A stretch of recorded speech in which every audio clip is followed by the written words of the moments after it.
Hey everyone, this is Bro here, and I'm giving you my review of Boruto episode 59, Boruto versus Shikadai. And but before we even get to the actual battle, the fight between Shikadai and Boruto, we gotta go there with the first half of the episode, which basically Boruto left on a cliffhanger last week between Chojo and Shinki going to hit in the sand. And of course, in the movie, you don't know if that Chojo was going to lose to Shinki, but apparently the movie kept decided to stretch out the fighting. So basically, Chojo had her partial expansion jutsu, but she ultimately fails, and then she just keeps blaming him while at the same time just derating. Or then, what's the better word here to describe exactly how Shinki was belittling is the word I was to say, where Shinki was just basically belittling Chojo so hard during the course of the match, got to the point where she got so angry and frustrated, and then she had no chance to win whatsoever.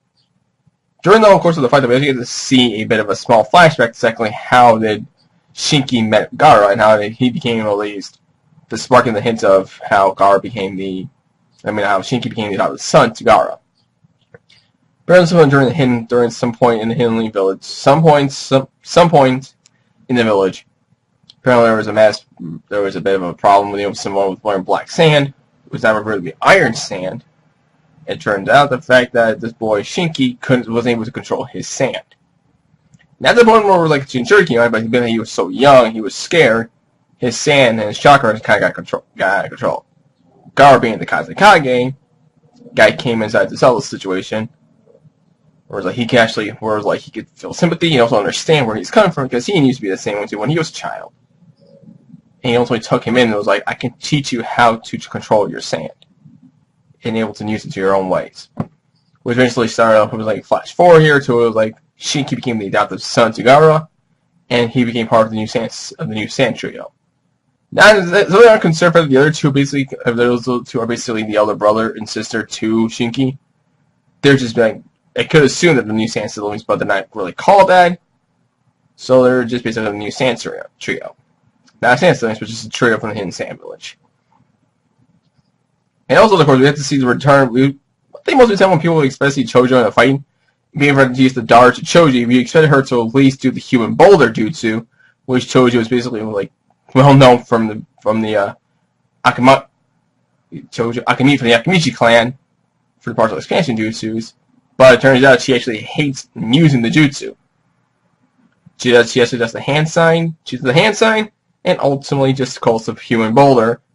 So having finally shown up after almost close to 60 episodes into the series, in the show, we have yet to see her do the boulder. She eventually does. Ultimately proves fruitful. Then it was fruitless, as Shinki was able to stop actually. There are expressions he's so determined to a fight now. His arms just expand and just stops her in the tracks. To the point she got to dizziness and just passed out. And Shinki won the match. Instead of how he's just grabbing her from the sand and just putting her to the floor, he knocks her. He forcibly makes her knock out to dizziness. And eventually we get to see Shikadai, Inojin, Sarada, Boruto, and Mitsuki show up to comfort their friend who just passed out, hoping she's okay. While the four just go off, Shinki has a bit of a conversation between Boruto and Mitsuki, where it turns out in the next match before the finals, the semifinals, Shinki will go up against Mitsuki and declares the fact that he'll beat Mitsuki in order to move to the finals, but also be on the lookout for how Mitsuki did to the last match, where he basically showed a bit of a small tease of his seize jutsu during the match, and Shinki realized it. So eventually, if you go through that again, he'll either put Mitsuki down, or at least try to put him down, or to the point of killing him just to make sure that part does not go out again. And eventually, he also teased that we're going to see Boruto. He'll face Boruto if he makes it to the finals. Now, over to the second half of but before we even get to the actual second half to the actual fight, there were some scenes in between where we get to see. I should point out that we also get to see both the Jonin for the three teams that are based on the tuning exams, Konohamaru, Moeki, and Udon. I think this is his name. I think it was I think his last name was Uno. I think that means his last name. I forgot who his name was. One with the glasses.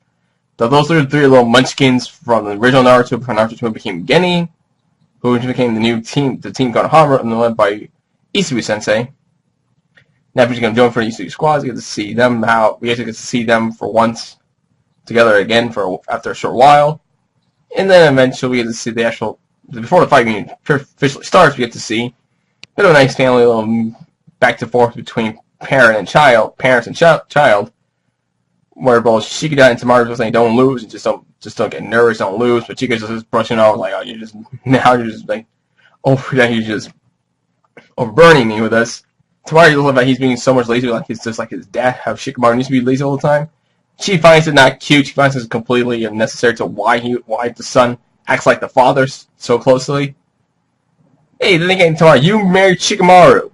You thought you would never did back in the beginning of Naruto Shippuden, but this series definitely teased Shikamaru and Tamaru so hard. It's like eventually inevitable that these two are going to be in together at some point.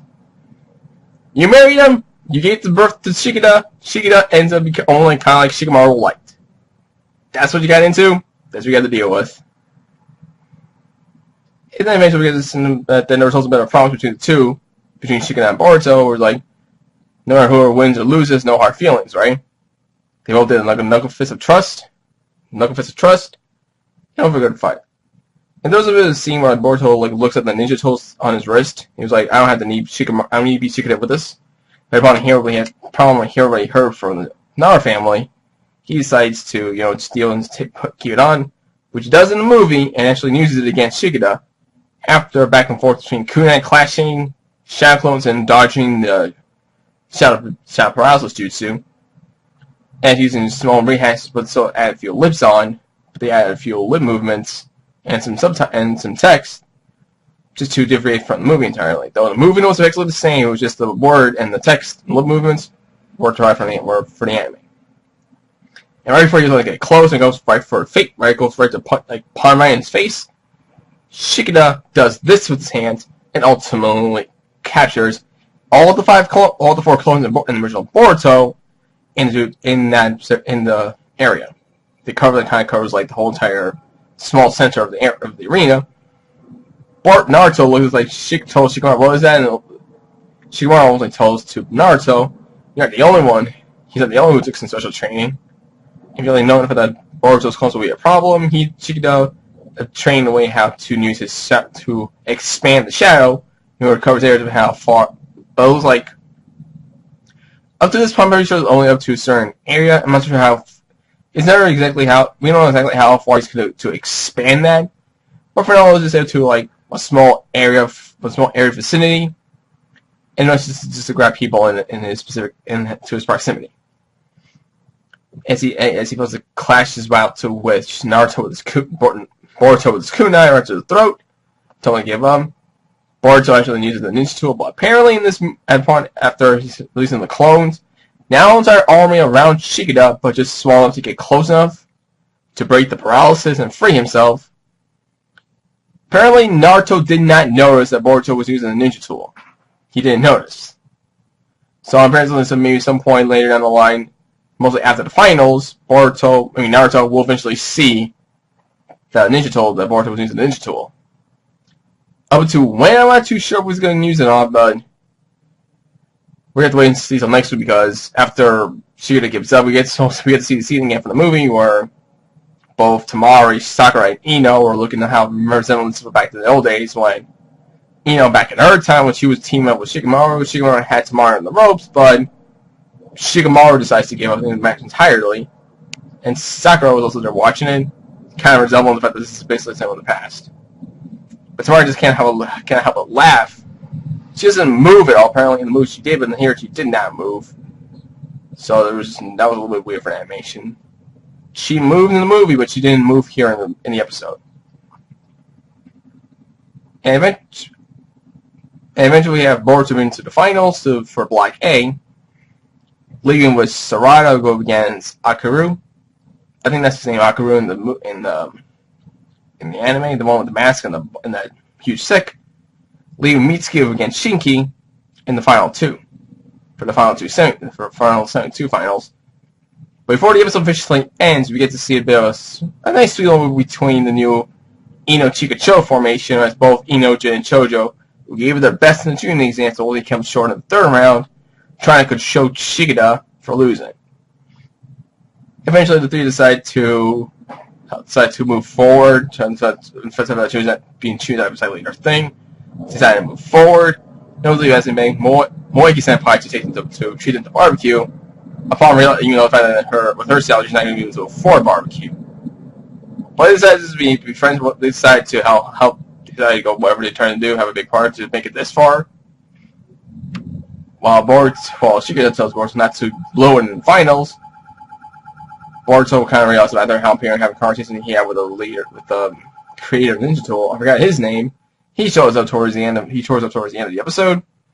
Until he gives him a bit of a tiny scroll for us to supplement, because he might be forced to use it against who he'll be facing in the finals. Most likely he will go against Shinki and Akira, but this is the next because we have the preview cycle who's going to have the next title, the Hidden Leaf versus the Hidden Sand.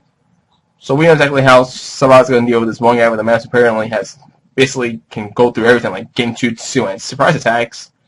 And Shinki, who's also kind of threatening like Gara Light, while Mitsuki is also kind of threatening being trapped by Orochimaru. But we know exactly how that's going to work out. How the matchup is going to end between both ends. So, until next week, leave a like. Oh, by the way, at this point, we're stretching the third part of the exam, because normally after Boruto versus Shikadai, that's when all shit hits the fan when the villains come down. Those are going to wait till during the finals for them to show up. So probably in next week's episode or the following week, we'll see them appear. But until then, leave a like, subscribe, comment, share with friends again. Next time for the next video. Laters.